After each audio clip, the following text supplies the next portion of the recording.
நம்மோடு பழகுகிறவர்கள் தகுதியை பார்த்து நம்மிடத்தில் பழகுகிறார்கள். நம்மோடு கூட உறவு கொண்டாடுகிறவர்கள் நம்மோடு கூட நம்முடைய தகுதிகளை பார்த்து நம்மிடத்தில் என்னுடைய மாமா, என்னுடைய சித்தப்பா, என்னுடைய பெரியப்பா, இல்லாத சித்தப்பாவை போய் யாருன்னா என் சித்தப்பான்னு சொல்லுவாங்களா?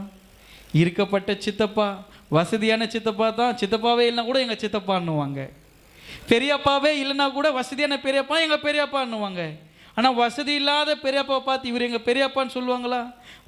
வசதி இல்லாத சில பிள்ளைங்கள்லாம் அம்மாவை நீ ஸ்கூலுக்கு வராத, நீ பார்க்குறதுக்கு ஒரு மாதிரியாக இருக்கிற, அப்பா அனுப்பு, அப்பா தான் ரொம்ப சூப்பராக ஹேண்ட்ஸமாக இருக்கிறாரு, அப்பா நீ வரும்போது டிஷர்ட் போட்டுனுவாப்பா, ஜீன்ஸ் பேண்ட் போட்டுனுவாப்பா, ஷூ போட்டுன்னு கெத்தாவாப்பா, அம்மா நீ வராதம்மா, நீ ரொம்ப அழுக்காக இருக்கிற, நீ வந்தா எனக்கு அசிங்கமாக இருக்கும்.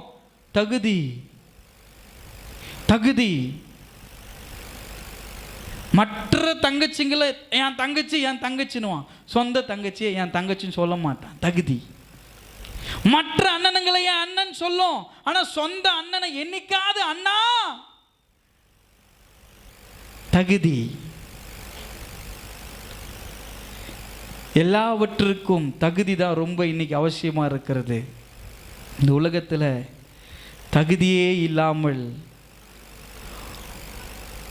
தகுதியே இல்லாத மனிதர்களை ஒருத்தர் நேசிக்கிறார்னா அவர் இயேசு கிறிஸ்து. அவர் தான் என் ரட்சகர், அவர் தான் என் மீட்பர். ஹல்லேலூயா. எலிஜிபிலிட்டிங்க. லோன் வாங்கினா எலிஜிபிலிட்டி இருக்குதா பார்க்கணும். சிபில் ஸ்கோர் எவ்வளோ இருக்குது பார்க்கணும். ஆமாவா இல்லையா? எல்லாவற்றுக்கும் ஒரு செலெக்ஷன், ஆர்மி செலெக்ஷன் போகிறாங்கன்னா எலிஜிபிலிட்டி, அவன் உடல் தோற்றம், அவனுடைய ஓட்டம், அவனுடைய ஸ்போர்ட்ஸு குறித்து தான் அவனுடைய பெலன், அறிவுத்திறன், அவனுடைய முக தோற்றம், அவனுடைய சர்டிஃபிகேட்ஸ், அவனுடைய ஸ்டடீஸ், அதுதான் என்னது எலிஜிபிலிட்டி. நல்லா எல்லாவற்றிலும் வந்துட்டேங்க, ரன்னிங்கில் விட்டுட்டேன், எலிஜிபிள் இல்லை, அன்எலிஜிபிள் ஆக்கிட்டாங்க, தகுதி நீக்கம் செய்துட்டாங்க. நல்லா எழுதிட்டேன் பாஸ்டர், எக்ஸாம் எல்லாம் கொஞ்சத்தில் போயிடுச்சு. ஒரு மார்க் போட்டுருந்தா நான் பாஸ் ஆகிட்டு இருப்பேன், கவர்மெண்ட் வேலை உட்காந்துருப்பேன். எலிஜிபிலிட்டி, தகுதி. எல்லா நிறுவனங்களுக்கு நீங்கள் வேலைக்கு போனாலும் அவங்க உங்களிடத்தில் என்ன பார்ப்பாங்க? எலிஜிபிலிட்டி இருக்குதா, இவனுக்கு அந்த தகுதி இருக்குதா, அந்த இடத்துல உட்கார்ந்து அந்த வேலையை செய்யறதுக்கான தகுதி இருக்குதான்னு பார்த்து தான் என்ன பண்ணுவாங்க? உட்கார வைப்பாங்க. நம்ம வீட்டுக்குள்ளே ஒருத்தர் சேர்க்குறாங்கன்னா அவனுக்கு எல்லா தகுதிகள் இருக்கிறதா என்பதை பார்த்து தான் என்ன பண்ணுவாங்க? சேர்ப்பாங்க. நம்மக்கிட்ட ஒருத்தர் உறவு கொண்டாடுறாங்கன்னா எல்லா தகுதிகளின் அடிப்படையில் தான் இந்த உலகம் இயங்கி கொண்டிருக்கிறது. ஆனால் தகுதியே இல்லாதவனை கர்த்தர் தகுதிப்படுத்துகிறவராக இருக்கிறார். அல்லேலூயா. பிகாம் படிச்சிருக்கேன், பிடி படிச்சிருக்கிறேன், எம்டிஹெச் படிச்சிருக்கிறேன், பிஜிடிசியை படிச்சிருக்கிறேன், இதையெல்லாம் கொடுக்காத ஒரு தகுதி அவர் எனக்கு கொடுத்தார். அவருடைய வேலைக்காரனாய் எத்தனையோ அறிவாளிகள் இருக்கும் பொழுது, எத்தனையோ ஞானவான்கள் இருக்கும் பொழுது, எத்தனையோ இறையியல் வல்லுநர்கள் இருக்கும் பொழுது, எத்தனையோ வேத பண்டிதர்கள் இருக்கும் பொழுது, வேதத்தை ஒழுங்காக வாசிக்க தெரியாத, ஒழுங்காக பாட தெரியாத, ராகம் கூட ஒழுங்காக வராத, சபையில் கூட உட்கார்ந்து பேசுவதை சரியாக கேட்க முடியாத, தகுதி இல்லாத அன்எலிஜிபிலிட்டி ஆன ஒருத்தனை தான் எலிஜிபிள் ஆக்கி நிற்க வச்சிருக்கிறார். ஹல்லேலூயா. பிடின்றது ஒன்றும் இல்லை, பிகாம்ன்றது ஒன்றும் இல்லை, எம்டிஹெச்ன்றது ஒன்றும் இல்லை. இந்த தகுதி என்னை கொண்டு வந்து நிறுத்தவில்லை. அவருடைய பாதத்தில் தாழ்மையாய் அமர்ந்து முழங்கால் படியிட்டு உபவாசித்து ஜெபிக்கும் பொழுது என்னை அர்ப்பணித்தம் பாருங்க. அந்த அர்ப்பணிப்பு அதுதான் என்னை எலிஜிபிலிட்டி, அதுதான் என்னை தகுதி ஆக்கினது. அல்லேலூயா. படிக்கிற படிப்பு தகுதி இல்லைங்க. நீங்கள் நினைக்கலாம் உங்களுடைய அறிவின் திறமையினால் உங்களுக்கு வேலை கிடைச்சிருக்குது, என்னுடைய பலத்தினால் இந்த வருமானத்தை நான் சம்பாதித்து கொண்டிருக்கிறேன், என்னுடைய ஞானத்தினால் நான் வாழ்ந்து கொண்டிருக்கிறேன், என்னை போல பேசி சமாளிப்பதற்கு யாருமே இல்லை, என்னை போல திறமையாக பொய் சொல்வதற்கு யாருமே இல்லை, என் தகுதியை எப்படி மேம்படுத்திக்கணும்னு எனக்கு தெரியும். நீங்கள் யோசிப்பீங்கன்னா உங்கள் தகுதி உங்களை கொண்டு வந்து நிறுத்தவில்லை, உங்கள் தகுதி உங்களுக்கு சம்பாத்தியத்தை கொடுக்கவில்லை, உங்களுடைய தகுதி உங்களை உயர்த்த வைக்கவில்லை, உங்களுடைய தகுதி உங்களை மேன்மையானவர்களை காண்பிக்கவில்லை. கர்த்தருடைய தயவு, கர்த்தருடைய ஈவு, அவர் உங்கள் மீது வைத்திருக்கிற அன்பு உங்களை தகுதி உள்ளவர்களாய் அமர செய்திருக்கிறது. அல்லேலூயா. எத்தனை பேர் ஜெபிக்கும் போது என்னை தகுதிப்படுத்துங்க ஆண்டவரேன்னு ஜெபம் பண்ணியிருக்கிறீங்க? எல்லாரும் ஜெபம் பண்ணியிருப்போம், என்னை தகுதிப்படுத்துங்க. ஏன்னா நம்மளுக்கு தெரியும் நான் தகுதி இல்லாதவன். எத்தனை பேர் சொல்கிறீங்க நான் தகுதி இல்லாத, நான் தகுதி இல்லை, நான் தகுதி இல்லைன்னா எல்லாரும் ஆமேன்னு சொல்கிறாங்க. உங்களுக்கும் தெரியுது பாருங்க, நான் தகுதி இல்லை. கர்த்தருக்கு தெரியும் தகுதி இல்லாதவனை தான் நிற்க வைக்கிறாருங்க. நீங்கள் யோசிக்கிறீங்களா? நல்ல வருமானத்தில் இருக்கிறேன் ஐயா, நல்ல சம்பாதியத்தில் இருக்கிறேன், நல்ல உத்தியோகத்தில் இருக்கிறேன், இன்னும் 10 தலைமுறைக்கு எனக்கு பிரச்சனை இல்லை. யாரால? எந்த தகுதியில் உனக்கு கிடைச்சது? ஆண்டவர் உன்னை நினைத்ததுனால அந்த தகுதி தான். வேற எந்த தகுதியுமே உன்னை உயர்த்த முடியல. வேதத்தில் பார்க்கும் பொழுது பழைய ஏற்பாட்டில் இந்த தகுதி குறித்ததான வசனங்கள் ஒரு சில இடங்களில் தான் கொடுக்கப்பட்டிருக்கிறது. அதிகபட்சமாக 4 இடத்துல தான். அது எங்கன்னு பார்க்கும்போது லேவியராகமம் 14:30 சொல்லப்பட்டிருக்கிறது. உபாகமம் 16:17 இல்லை, நம்ம வேத பாடமாக வாசித்தோம். ஆண்டவருக்கு எப்படிப்பட்டதை கொண்டு வரணுமா? தகுதி உள்ள காணிக்கைகள், உங்களுடைய வருமானத்திற்கு ஏற்றபடியான தகுதி உள்ள காணிக்கைகளை கர்த்தருக்கு என்ன பண்ணணும்? கொடுக்கணும். தகுதி உள்ளதை தான் கர்த்தருக்கு கொடுக்கணும். தகுதி இல்லாததை கடவுளுக்கு கொடுக்க முடியுமா? சாதாரணமாக யோசிச்சு பாருங்க. 2 ரூபாய் நீங்கள் யாருக்குன்னா கொடுத்தா வாங்குவாங்களா? டிப்ஸ் கொடுக்குறீங்க ஹோட்டலில், 2 ரூபாய் டிப்ஸ் கொடுத்துட்டு வந்தா அவன் என்ன பண்ணுவான்? எடுத்துகிட்டு போயிடுங்க தயவு செஞ்சு இதையும் சொல்லுவான். புது நோட்டாக பார்த்து 10 ரூபா 20 ரூபா இல்லை 50 ரூபா வச்சிங்கன்னா வாசல் வரைக்கும் வந்து வழி அனுப்பி, சார் வண்டி ஓரமாக போங்க சார், வாங்க சார், வண்டியில் ஏறி பாய் சார் 50 ரூபா கொடுத்தீங்கன்னா 100 ரூபா கொடுத்தீங்கன்னா வீடு வரைக்கும் கூட வந்து ட்ராப் பண்ணிட்டு வருவார். இன்னைக்கு பணத்துக்கு தான் என்ன இருக்குது? தகுதி இருக்குது. எதுக்காக சொல்ல வரேன்னா, ஒரு சாதாரணமாக ஒருத்தருக்கு நம்ம ஒரு குழந்தைக்கு நம்ம 2 ரூபா கொடுக்க முடியும். ஒரு நம்ம உங்களை தெரிஞ்சவங்களை நீங்கள் பார்க்க போகிறீங்க, அவங்கக்கிட்ட போய் 10 ரூபா இந்தம்மா வச்சுக்கம்மா செலவுக்குன்னு கொடுத்துட்டு வந்தா நான் நினைப்பாங்க உங்களை மொழி போய் எங்கன்னா 10 ரூபாய் ஏற்றுட்டு வருவீங்களா? எங்கன்னா போய் பேர் நீங்கள் அப்படி ஏதுனா கூட என்ன பண்ணுவீங்கன்னா, கவர் 20 ரூபா கொடுத்து வாங்கிட்டு 10 ரூபா அதில் போட்டு கொடுத்தனா என்ன பிரயோஜனம் இருக்குது? பேர் எழுத மாட்டாங்க. ஆனால் 10,000 ரூபாய் மொழி எதுனா என்ன பண்ணுவான்? பேர் நல்லா பெருசாக எழுதுப்பா, பேர் நல்லா பெருசாக எழுது. அவன் சொல்லிட்டோம்மா, நம்ம சபையில் நிறைய பேர் இருக்கிறாங்க, அவங்க பேரே எழுதாமல் காணிக்க போடுறாங்க. ஏன் தெரியுமா? எனக்கு இது தகுதி இல்லை ஆண்டவரே, இது நான் சம்பாதிச்சேன்னா இதுக்கு நான் தகுதியானவன் கிடையாது. இந்த சம்பாத்தனை எந்தில்ல நீர் எனக்கு கொடுத்தது, இது உமக்கு நான் கொடுக்குறேன், உம்முடைய ஊழியத்துக்கு கொடுக்குறேன் அப்படின்னு கொடுக்குறாங்க. தசம பாகத்தில் கரெக்டாக உங்களுடைய வருமானத்துக்கு ஏற்றபடி கர்த்தருக்கென்று ஒரு பங்கை நீங்கள் உங்களுடைய வருமானத்தின் அடிப்படையில் நீங்கள் வைத்திருக்கிறீங்கன்னா அதுதான் ஒரு தகுதி. ஆண்டவருக்கு கொடுக்குற காணிக்கை தகுதி உள்ளதாக கொடுக்கணும். இல்லை தகுதி இல்லாததை வந்து ஆண்டவருக்கு என்ன படக்கூடாது? படைக்கக்கூடாது. உங்களுக்கு ஒரு மனசாட்சியோடு நடந்துக்கணும்ல. உங்களுக்கே தெரியும் இதை தாண்டி நம்ம என்ன பண்ணக்கூடாது, செய்யக்கூடாது, அவ்வளோதான். இங்கே தகுதி உள்ள காணிக்கை குறித்து சொல்லப்படுகிறது. நீதிமொழிகள் 17:26 இந்த தகுதியை பற்றி சொல்லப்பட்டிருக்கிறது. தகுதி உள்ள போஜனத்தை பற்றி நீதிமொழிகள் 31:4 சொல்லப்பட்ட ஒரு தகுதி. இதுதான் பழைய ஏற்பாட்டினுடைய தகுதி. பழைய ஏற்பாட்டில் தகுதின்ற வார்த்தை இது மட்டும்தான். ஆனால் புதிய ஏற்பாட்டில் பல இடங்களில் தகுதி என்ற வார்த்தை வருவதற்கு காரணம், இயேசு கிறிஸ்து கல்வாரி சிலுவையில் மரித்து என்னுடைய சாபங்களையும் என்னுடைய பாவங்களையும் நிர்மூலமாக்கி அவருடைய விலை உயர்ந்த ரத்தத்தை எனக்காக சிந்திருக்கிறார். ஒவ்வொரு மாதமும் அவருடைய சமூகத்தில் வந்து அவருடைய திரு ரத்தத்தையும் அவருடைய திரு சரீரத்தையும் நான் பெற்றுக்கொள்ளும்படியான ஒரு பாக்கியத்தை, ஒரு தகுதியை கர்த்தர் உனக்கும் எனக்கும் கொடுத்திருக்கிறார். இங்கே வந்து முட்டி போடும்போது என்ன இருக்கணும்? முட்டி போடும்போது என்ன இருக்கணும்? என்னை தகுதிப்படுத்தியிருக்கிறார். சும்மா ஒரு உதாரணத்துக்கு சொல்கிறேன். 4 பேக்கெட் ஊதிட்டு வந்து என்ன பண்ணக்கூடாது? அது தகுதி இல்லை.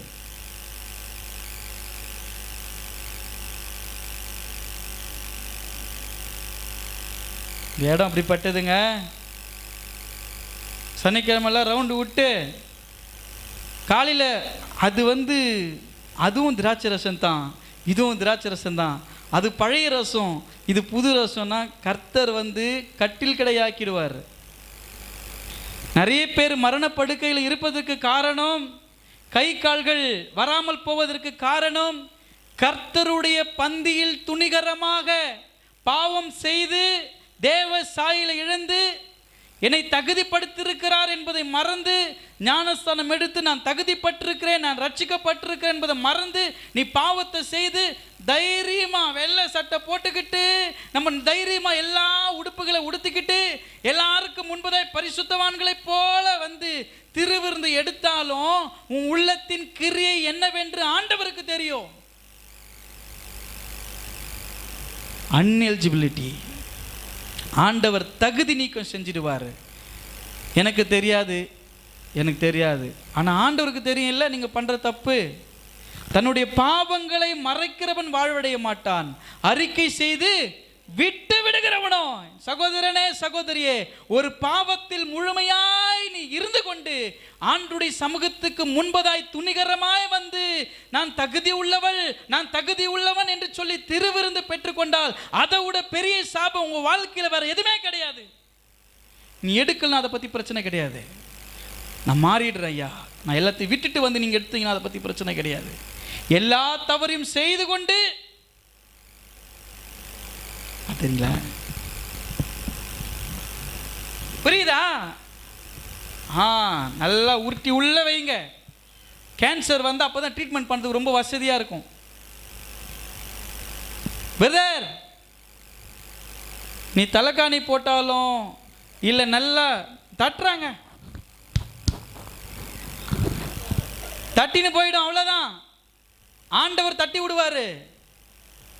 நல்லா உள்ள எடுத்து வைங்க. டாக்டர் ட்ரீட்மெண்ட் பண்ணவே முடியாது. சார், கடைசி ஸ்டேஜில் வந்துக்கிறீங்க சார், ஒன்றுமே பண்ண முடியாதுங்க, கேன்சர் முத்தி போச்சுங்க, கர்த்தருக்குள் நித்திரையை தவிர வேறு வழி எதுவும் இல்லைங்க, முடிஞ்சா போங்க, ஜெபம் பண்ணுங்க, கடவுள் தான் உங்களை காப்பாற்றணும். நல்லா வை பிரதர், உள்ள தள்ளி தள்ளி வை, 4 பேக்கெட் வாங்கி ஸ்டாக்ல வச்சுக்கோ, ரொம்ப ஆசீர்வாதமாக இருப்ப. திருவிருந்து எடுக்கிறதுக்கு தைரியமாக வா முன்னாடி. கர்த்தர் உன்னை ஆசீர்வதித்து பெருக செய்வார். என்னையா வேலை அதெல்லாம்? யோசிச்சு பாருங்க. தகுதி இல்லாமல் சுற்றி கிடந்திருந்தோம், சட்டை இல்லாமல் சுற்றின்னு இருந்தோம், வருமானம் இல்லாமல் சுற்றின்னு இருந்தோம், வேலை இல்லாமல் சுற்றின்னு இருந்தோம், உணவு இல்லாமல் சுற்றின்னு இருந்தோம். இன்னைக்கு நல்ல சட்டை, நல்ல சாப்பாடு, நல்ல வருமானம் எல்லாம் கொழுத்து போயிருக்குவே. தகுதி இல்லாத போது உன்னை அழைத்து உன்னை தகுதிப்படுத்தி உன்னை வாழ வச்சிருக்கிற ஆண்டவரிடத்தில் எல்லாத்தையும் மறைச்சி தகுதி இழந்து போயிட்டு நான் தகுதி உள்ளவன் தான், நானும் எலிஜிபிலிட்டி தான் சார், நான் கூட கரெக்டாக சார் குச்சேன், லாங் ஜம்ப்பு குச்சிட்டு ஒரு முறை ஒருத்தன் கோடை தாண்டி குச்சிட்டான். இங்கே கோட்டுக்கு முன்னாடி கால் வச்சு தாண்டினாங்க லாங் ஜம்ப்பு. இவர் கால் இங்கே வச்சுட்டாரு, அங்கே தான் கேமராவில் பதிவாயிட்டு இருக்குது. தாண்டி குச்சி சார், நான் கோட்டுக்கு முன்னாடி தான் சார் கால் வச்சேன். தம்பி, அங்கே அதை போய் நான் அதை கேமராவில் காட்டுங்க அவருக்குன்னா, நானும் ஜெயிச்சிட்டேன், நானும் கூட குச்சிட்டேன், கரெக்டாக குச்சிட்டேன் எல்லாம் இங்கே வந்து முட்டி போட்டு இச்சுக்குன்னு பார்க்குறேன். இது என்ன சோறா போட்டு நான் இன்னும் கறி விருந்தா போட்டுனுக்கிறேன். தள்ளி போட்டு வரமப்போ இதை பாருங்க, இது கர்த்தருடைய பந்தி.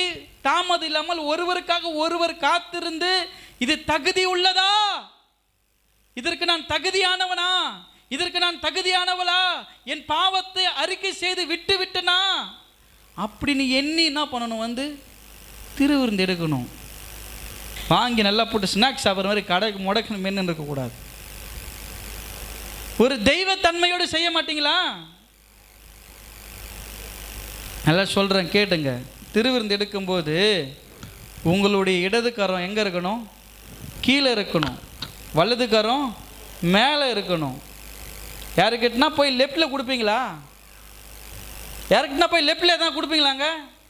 ஒரு அம்மா கை நீட்டுது, இப்படி தீர்த்தம்மா கொத்துனுக்கிறேன் நான், இப்படி அம்மா கை நீட்டுறது. இடது கையை நீட்டுவீங்க கம்யூனியன் எடுக்கிறதுக்கு. கற்று தரலையா? ஒழுங்கு தெரியாதா? இடது கை கீழே இருக்கணும். முடியலன்னா பரவாயில்ல, நின்னுக்குங்க, உங்களை நான் கஷ்டப்படுத்தலை. இடது கை கீழே, வலது கை மேலே, உங்களுடைய சரீரத்துக்கு மேலே உங்கள் கை உயர்ந்திருக்கணும். வாங்கிட்டு அதை உங்கள் இருதயத்துக்கு நேராக கொண்டு வரணும். எல்லாம் வாங்கிட்ட பிறகு எல்லாம் சாப்பிடும்போது ஒன்றா சாப்பிடணும். ஒரு கையில் வாங்கி அப்படியே போட்டு மென்னுக்கணும். எப்போ எதுவும் கிளாஸ் எடுத்துன்னு வருவார்னு பார்த்துணும்.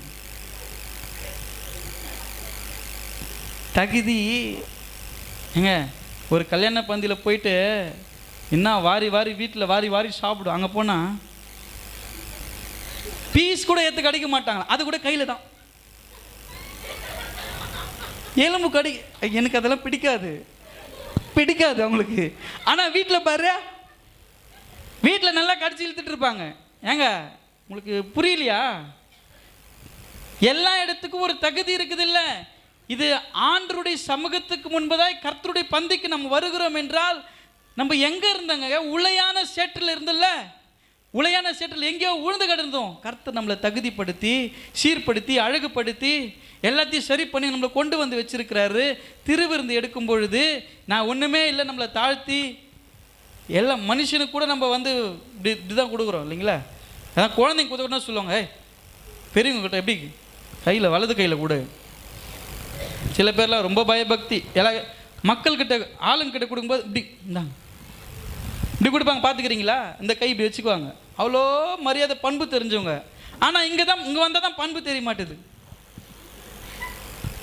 என்னம்மா நீங்களாம் யோசிக்க தேவையில்ல, இப்படி தான் முட்டி போட்டு அங்கேருந்து வரும்போதே அந்த ஃபீலிங் வந்துடணும். ஆண்டவரே, இந்த மாதம் ஃபுல்லாக எத்தனையோ இடத்துல நான் விழுந்து போயிருப்பேன், செத்து போயிருப்பேன், என் மேலே பழி சுமத்துறாங்க, என்னை கோவப்படுத்துனாங்க, நான் எரிச்சல் அடைஞ்சிட்டேன், நிறைய தவறுலாம் பண்ணிட்டு போயிட்டேன், எப்படி இதில் நான் மீண்டு வரப்போகிறேன்னு தெரில, என்னை மன்னிச்சு என்னை விடுதலை ஆக்கி அதெல்லாம் விட்டுட்டு நான் சாட்சியாக வாழ்த்து எனக்கு உதவி செய்யுங்க. அந்த பாரத்தோடு வந்து தான் கம்யூனியன் எடுக்கணுமே.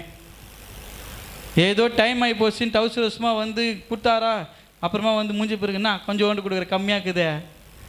நான் என்ன கடையை வச்சுன்னு இருக்கிறேன், நான் கம்மியாக இருக்குது ஜாஸ்தியாக, அதுக்கு தான் எல்லாத்துக்கும் ஒரே அளவாக கரெக்டாக கொடுக்குறாங்க. கொஞ்சம் பெரிய கப்பாக வாங்கி வையா சொல்கிறாங்க, பெரிய கப்பாக வாங்கி வைங்க ஐயா, எங்களுக்கு பத்த மாட்டுது, இட்லிக்கு சட்னி பத்தலை ஊற்றி சாப்பிட்ற மாதிரி நான் அப்படிலாம் கொடுக்க முடியாது. திருவிருந்துன்றது அவ்வளோதான். உங்கள் கை இப்படி தான் இருக்கணும், அது உங்களுக்கு மேலே எனக்கு ஆண்டவரே இது மேலானதுங்க, இதை இப்படி வாங்கிட்டு இருதயத்துக்கு கொண்டு வரணும். இப்போது ஞானசனம் எடுத்த இந்த 1.5 வருஷத்தில் அவங்க அந்த கம்யூனியன் கிளாஸில் வந்த எல்லாரையும் நான் பார்க்குறேன், ரொம்ப சிறப்பாக. God bless you. எல்லாருக்காகவும் கடவுளை துதிக்கிறேன். கரெக்டாக வாங்குறாங்க கம்யூனியன். அந்த பிள்ளைங்கள்லாம், அந்த சகோதரர்கள்லாம், ராஜேஷ் பிரதர்லாம் கரெக்டாக வாங்குவார். எனக்கு என்னென்னா, அவர் இப்போ தான் வந்தார், ஆனால் கம்யூனியன் வந்து கரெக்டாக, ஏன்னா நம்ம அப்போ சொல்லும்போது இப்படி இந்த வலது கை, இந்த இடது கை கீழே இருக்கணும், வலது கை மேலே இருக்கணும், நம்மளுக்கு மேலே ஆண்டவரே அப்படின்னு அப்படி உயர்த்தி அதை கொண்டு வந்து இப்படி வச்சு அப்புறமா எல்லாருக்கும் சேர்ந்த பிறகு நம்ம என்ன பண்ணோம்? அதுதான் கர்த்தருடைய பந்தியில் ஒன்றாக இருக்கிறது. விஷயத்துக்கு வரலாம். தகுதின்றது நம்மளை கர்த்தர் தகுதிப்படுத்தி இவ்வளோ தொலைவு கொண்டு வந்திருக்கிறாரு. நீங்கள் ஏன் இன்னும் கூட சில பிரச்சனைகள், சில பழக்க வழக்கத்திலிருந்து வெளியே வர முடியல? அது உங்களை சாபத்தில் தள்ளிடும். அது உங்களுடைய வருமானத்துக்கு, உங்கள் குடும்பத்துக்கு பெரிய ஆபத்தை கொண்டு வரும். அதையெல்லாம் விட்டு ஒழிந்து நீங்கள் என்ன பண்ணணும்? கர்த்தருடைய சமூகத்துக்கு வந்து திருவிருந்து எடுக்கணும். நான் அந்த பாவத்தில் இருந்து கொண்டே நீங்கள் என்ன பண்ணக்கூடாது? திருவிருந்தை எனக்கு அதுலேயும் வாங்கணும், இது இங்கேயும் நான் வாங்கிக்கணும், திடீர்னு போகிற வேலை எதுனா ஆசை என்ன பண்ணுறது? நான் பரலோகத்துக்கு போனேன்ல, நீங்கள் வந்து பரலோகத்துக்கு போனது கம்யூனியன் எடுத்ததுக்காக பரலோகத்துக்கு போக முடியாது. சாட்சியாக வாழ்ந்தால் தான் பரலோகத்துக்கு போக முடியும். அல்லேலூயா.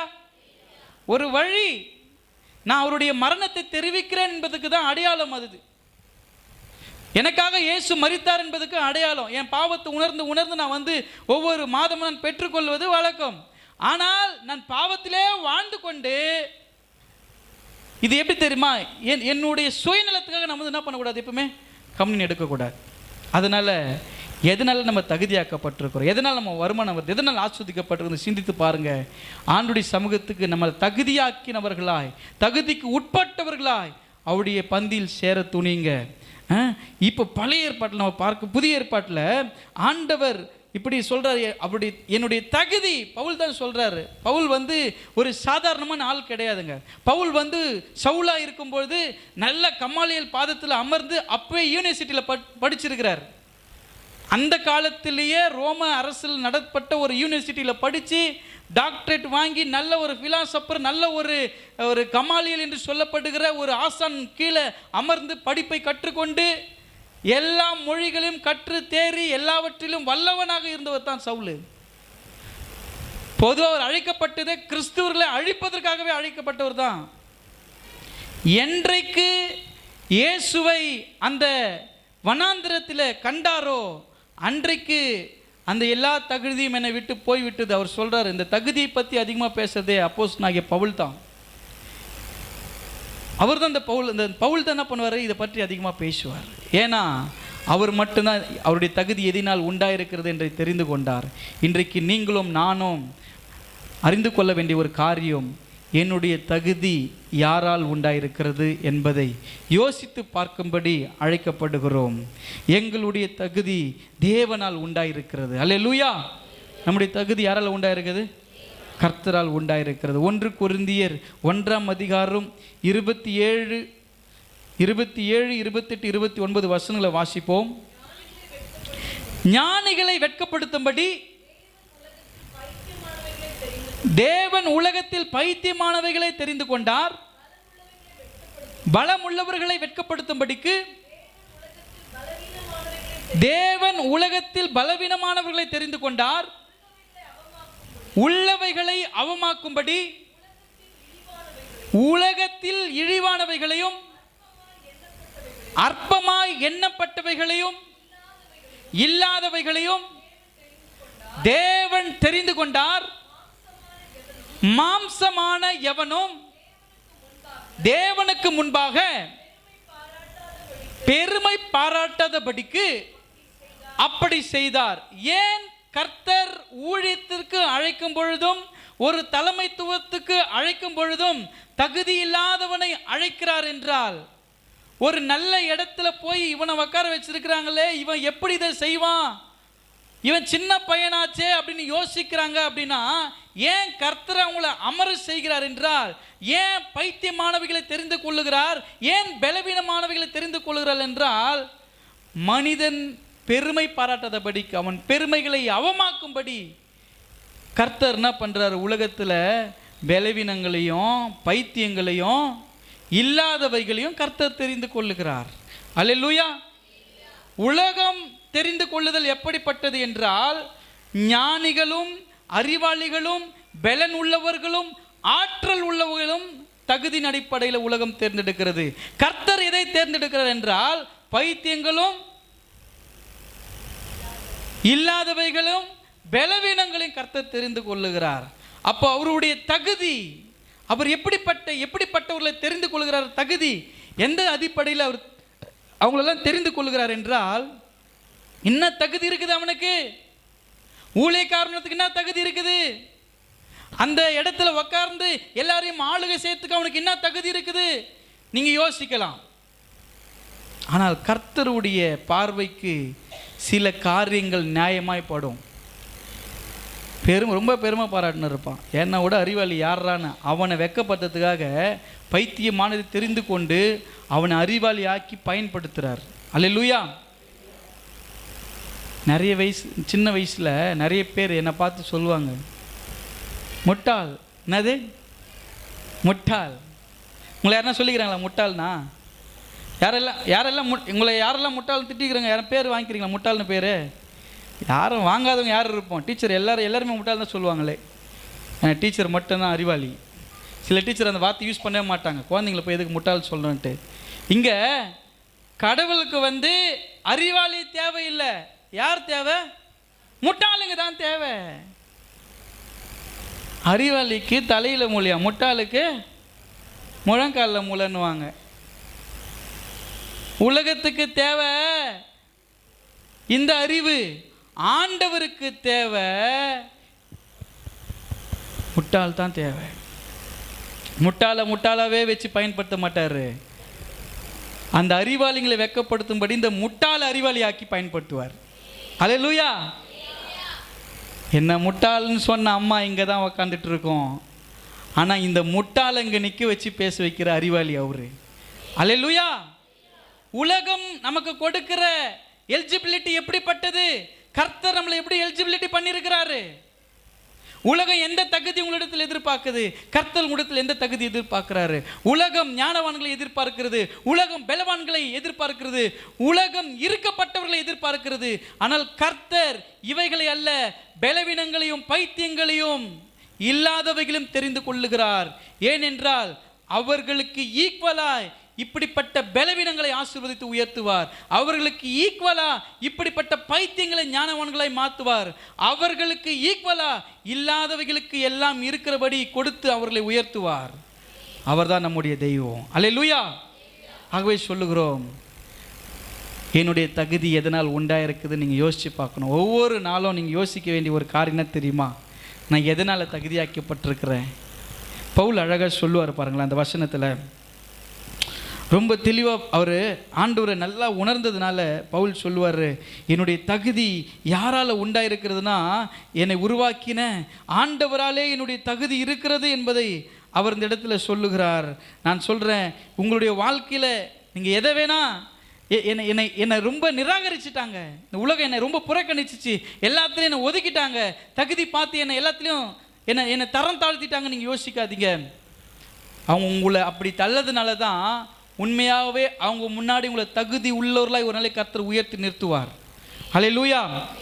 நம்ம வாசிப்போம் 2 கொரிந்தியர் 3:5 நம்ம வாசிப்போம். பவுல் ஏன் இப்படி சொல்லுகிறார் என்றால், எங்களால் ஏதாகிலும் ஆகும் போல, என்னால் ஏதாவது ஆகும் என்று போல நீங்க யோசிக்காததுக்கு, என் சகோதரனே சகோதரியே, நீங்க யோசிக்கிறீங்க என்னால் இதெல்லாம் ஆகும், என் திறமையினால் இது ஆகும், என் பலத்தினால் இது ஆகும், என் அறிவினால் இது ஆகும், நான் என் உறவினால் இது ஆகும். நீ தகுதி எங்களால் நீங்க தகுதிப்படுத்தி கொள்ளாதீங்க. நீங்க உங்களை நான் தான் எல்லாத்திலும் தகுதியானவன் நீங்க நினைக்காதீங்க. பவுல் சொல்றாரு, நான் இதுக்கெல்லாம் தகுதியானவன் அல்ல, எங்களுடைய தகுதி தேவனால் உண்டாயிருக்கிறது. அல்லேலூயா. நீ யாரெல்லாம் சொல்ல முடியும்? எங்களுடைய தகுதி தேவனால் உண்டாயிருக்கிறது. அல்லேலூயா. நான் இருக்கிற வீடு தேவனால் உண்டாயிருக்கிறது. நான் சாப்பிடுகிற சாப்பாடு தேவனால் உண்டாயிருக்கிறது. நான் உடுத்துகிற உடை, நான் வைத்திருக்கிற வாகனங்கள், சம்பாதிக்கிற வருமானம் என்னால் அல்ல, தேவனால் உண்டாயிருக்கிறது. அல்லேலூயா. ஆண்டவர் உங்களோட பேசுகிறார். தகுதி உள்ளவர்களாய் உங்களை ஆசீர்வதித்து உயர்த்துகிற தெய்வம். எங்களுடைய தகுதி தேவனால் உண்டாயிருக்கிறது. உலகத்தில் அவமாய் எண்ணப்படுகிற நிராகரிக்கப்படுகிறவைகளை கர்த்தர் எடுத்து பயன்படுத்தி அறிவாளிகளையும் பலவான்களையும் இருக்கிறவர்களையும் அவமானப்படுத்தும்படி, அவங்களுடைய பெருமைகளை அவமாக்கும்படி கர்த்தர் நம்மையெல்லாம் தெரிந்து கொண்டு நம்மை பயன்படுத்துகிற தெய்வமாக இருக்கிறார். அல்லேலூயா. அதனால் உங்களுக்குள்ள என்றைக்குமே ஒரு தாழ்வு மனப்பான்மை வந்துடக்கூடாது. என்னால் எதுவுமே முடியாதுங்க, உங்களால் எல்லாம் முடியும். ஏன் தெரியுமா? என்னுடைய தகுதினால் இது நடக்கலை, என்னை தகுதிப்படுத்தின ஆண்டவர்னால அது நடக்குது. ஃபஸ்ட்டு ஆண்டவர் உங்ககிட்ட எதிர்பார்க்குற குவாலிஃபிகேஷனை தெரியுமா? நம்பணும், விசுவாசிக்கணும், கீழ்ப்படியணும், தாழ்மையாக இருக்கணும். இந்த குவாலிஃபிகேஷன் இருந்ததுனால தான் நான் ஊழியக்காரனாக இருக்க முடியுது. கீழ்ப்படியாமல் இல்லை, கீழ்ப்படியதும் இல்லை, விசுவாசமும் இல்லை, தாழ்மை இல்லைன்னா நான் ஊழியக்காரனாக இருப்பேனா? உலகம் என்கிட்ட எதிர்பார்த்தா தெரியுமா? எத்தனை டிகிரி இருக்குது அவருக்கு பேருக்கு பின்னாடி, பாஸ்டருக்கு பின்னாடி எத்தனை டிகிரி? நிறைய டிகிரி இருக்குது. பிஜிடிசி இருக்குது, பிடி இருக்குது, எம்டிஹெச் இருக்குது, பிகாம் இருக்குது. அதெல்லாம் சொல்கிறேன், எல்லாமே குப்பை. நான் ஆண்டவர்கிட்ட கற்றுக்கொண்ட பாடம் என்னுடைய விசுவாசமும் மனத்தாழ்மையும், ஆண்டவருக்கு நான் கீழ்ப்படுகிறேன் பாருங்க, அதுதான் கர்த்தர் எனக்கு கொடுத்த தகுதி. அல்லேலூயா. உங்கள் படிப்பெல்லாம் ஒரு பக்கம் இருக்கட்டுங்க, உங்கள் ஆஸ்தி வருமானங்கள்லாம் ஒரு பக்கம் இருக்கட்டும், என்ன ஆனாலும் நீங்கள் கீழ்ப்படிதலோட விசுவாசத்தோட ஆண்டவரிடத்தில் நீங்கள் நெருங்கும் பொழுது உங்களுடைய தகுதி தேவனால் உண்டாயிருக்கும். ரெண்டாவது 2 காரியங்கள்